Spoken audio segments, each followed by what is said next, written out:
Hello everyone, welcome to a new video. Today I will be analyzing the company of FTC Solar, which if everything goes as planned, it should be going public this upcoming April 27th, 2021 in the NASDAQ under the ticker symbol FTCI. As always, my aim with this video will be to analyze several different aspects of the company that you can also find in their S1 filing, which will be down below in the description, and then hopefully create a good enough general overview of the company. And then if you happen to be interested or potentially be interested in investing in it, you can go ahead and then you do your own due diligence. Before I start though, let me quickly give you a short overview of the topics that I will be covering in today's video. So first of all, I will give a general introduction to the company and we'll also look at some general metrics on it. Afterwards, we will go into the industry, both the solar industry and also the trackers that, in case you don't know what these are, we will just cover this in a little while. Then we will look into the financials and we will compare it with one of these competitors, which is publicly traded, and then also its IPO price and valuation, and we will compare it again with the same competitor, which in this case it will be Array Technologies. And finally, as always, I will be giving my personal opinion on the stock and my future plans with it. With that said though, and after I remind you that if you enjoyed the video and all the research that I have put into making it, it would be super awesome if you could give it a like. Let's go for it. FTC Solar is a relatively small US company to be publicly traded because it only has 178 full-time employees, at least it had that as of December this past year. It was founded in 2017 and it sells solar tracker systems. And in case this is the first time that you hear this word and you don't know what a solar tracker is, it essentially is a mechanism that moves the orientation of the solar panels throughout the day to make sure that they are always in the most optimal position to produce the maximum amount of energy possible. In fact, using a solar tracker provides on average 25% more energy produced and 70% lower cost of this energy produced compared with fixed tilt mounting systems, which essentially is just when the solar panels are just in a still position and they don't move throughout the day. Now that you know what solar trackers are, they sell these under the brand Voyager. And not only they make money from these solar trackers, but they also offer software licenses for their own software, which is the one that really optimizes and makes sure that the trackers are properly orientated to get the most out of it. And then thirdly, they also make money from engineering services to design the implementation of these solar tracking systems. One of the competitive advantages of FTC Solar versus the industry average is that they claim to have a 41% reduction in the installation time of these solar tracking systems. But enough of the introduction, and let's move now into the industry, which, as you can already imagine, it offers great future potential. Firstly, let's look at the global solar energy market, which they are clearly in, and that is projected to grow from $52.5 billion in 2018 to $223.3 billion in 2026, representing a compound annual growth rate for the period of 20.5%, which is very nice. Going into the US, which, as we will see later on, it is its main revenue generating market, solar energy capacity has increased during the past decade at a compound annual growth rate of 49% and is expected to increase at a 16% compound annual growth rate until 2025. Going more specifically to the solar tracker market, this is expected to grow globally at a compound annual growth rate of 17% until 2023. Also very important in the tracker market space, while globally only about 30% of the new ground-mounted solar installations have trackers, in the US in 2020, 74% of the new installations had trackers. This basically led to 32% of the total trackers installed globally in 2019 to be done in the US. All of these numbers regarding the industry look very promising, but how is exactly FTC Solar positioned within it? Well, as I briefly mentioned earlier, most of its revenue is coming from the US. In fact, although in 2018 14.8% of the revenue came from outside of the US, this past year 2020 100% of the revenue came or was produced within the US. Also, according to their S1 filing, they estimate that they currently have a market share of solar trackers in the US of around 11%, which is not much, but we will touch again this topic when we move into the competitors. Finally, to end this section of industry potential, another thing that I would like to highlight is that part of the growth that solar energy is expected to have during the coming years is also due to the fact that the costs of this energy have decreased drastically, and its current levelized cost of energy is already below that of fossil fuels, as you can see in the graph. And this doesn't include subsidies that governments might give to install such projects. This, combined with the fact that the cost of the batteries to store the energy that is produced and not used immediately is decreasing also drastically, it presents a very appealing future for the industry. Now let's move into the financials, and on that we will start looking at the income statement, in which revenues have increased massively from 53 million in 2019 to 187 million in 2020. The total revenues, as you can see, is divided between product revenue, which is that derived from selling the trackers, and service revenue, which comes from shipping, handling services, subscription licenses, and maintenance.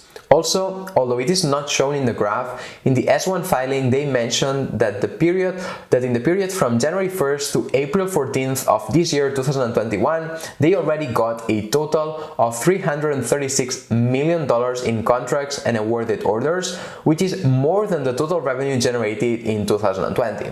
Also, in terms of revenue, they have high customer concentration, which generally speaking is not good, because if one customer then leaves you, you suffer a big impact in your business. On it, in 2020, the two largest customers brought in 40% of the total revenue. And although this is a lot and very high customer concentration, it was worse in 2019, in which two customers brought in 80% of the revenue. So at least we see some kind of improvement there, although hopefully as years go by, they will have lower and lower customer concentration. And just for reference, they currently have a total of 140 customers. Moving into the bottom line, FTC Solar has reported losses during the past 2 years, although these were lower in 2020 as a percentage of total revenues, which is a good sign that perhaps they might hit profitability soon. Then checking the balance sheet, we see that they had a debt ratio in December of 2020 of 89.56%, which is not very good as they have too much debt compared to the assets. However, there has been an improvement from the previous year in which they had a debt ratio above 100%, which means that they had more liabilities than assets, so at least I'm seeing a positive trend. Now that we saw the financials of FTC Solar, I would like to compare this with one of its main competitors, which is Array Technologies, that this one is publicly traded, which means that we have information on it. Of course, it also has other competitors out there. One of its main ones is Next Tracker, but this one is not publicly traded, which means that we don't have all of this information regarding the financials. However, although we don't have that much data, we can compare these three companies by looking at how many gigawatts of energy each one of these has installed of solar trackers. And on that, we have that Next Tracker has installed 50 gigawatts of solar trackers, then Array Technologies has installed 30, and FTC Solar has only installed 1.7 gigawatts, which clearly shows that it is much smaller in size than these other two competitors. Going into the comparison with Array Technologies, in terms of revenues, we see that it is generating around 5 times larger revenues than FTC Solar, although with slower growth, and it is profitable while FTC Solar is not. Also, looking at the net income margins, although both companies are improving them, as we could already tell by the net incomes, Array Technologies is doing better. Reach this point, it is time now to check the IPO price of FTC Solar, also the valuation, and we will compare it with Array Technologies. At the moment of making this video, and based on the information that we have out there, its IPO price should range between $18 and $20 per share, and based on this, the amount of shares outstanding after the offering, and also the sales for this past year, 2020, we have that it should start trading at a price-to-sales ratio of around 8.33. If we take this and compare it with Array Technologies, we see that it is trading at around 4.14 times. In my opinion, and just based on the short comparison, it certainly makes sense that FTC Solar is trading at higher multiples than Array Technologies because, as we saw earlier on, it is also growing much rapidly in revenues. And also regarding the IPO price, although usually when it starts trading it jumps up, and especially with hot sectors like renewable energies are at the moment, I still think that it's reasonably priced. In light of everything that I have shared in this video, it is time now for me to give my personal opinion on the company and also my future plans with it. As we have seen so far, FTC Solar is operating in an industry with high future potential and is also offering solutions that are very useful because it helps increase the production of electricity using the same solar panels, which is of course great. And on top of that, as we have seen, it is growing revenues extremely rapidly, and they more than tripled the revenues from 2019 to 2020, which is great. Which risk factors do I see though? Firstly, we have that it is competing against larger companies that are also much more established in the sector. Then we also have that it has high customer concentration, and not only that, but also their customers are only currently focused on the US market and not internationally like maybe some of its competitors are.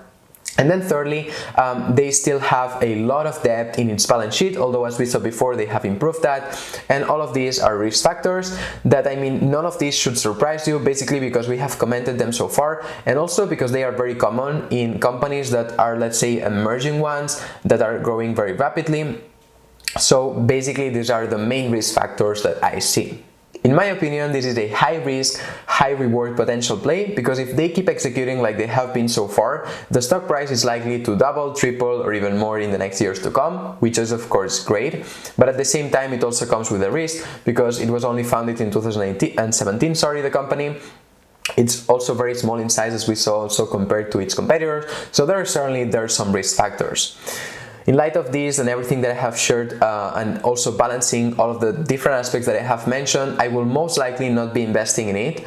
Mostly, and not just because of the factors that I have mentioned, but also because I should do much deeper research when it comes to the product itself of the solar trackers and also comparing this with its competitors, because it's certainly not a sector that I'm an expert on. So I would have to do more due diligence before investing in FTC Solar and feeling comfortable with my investment.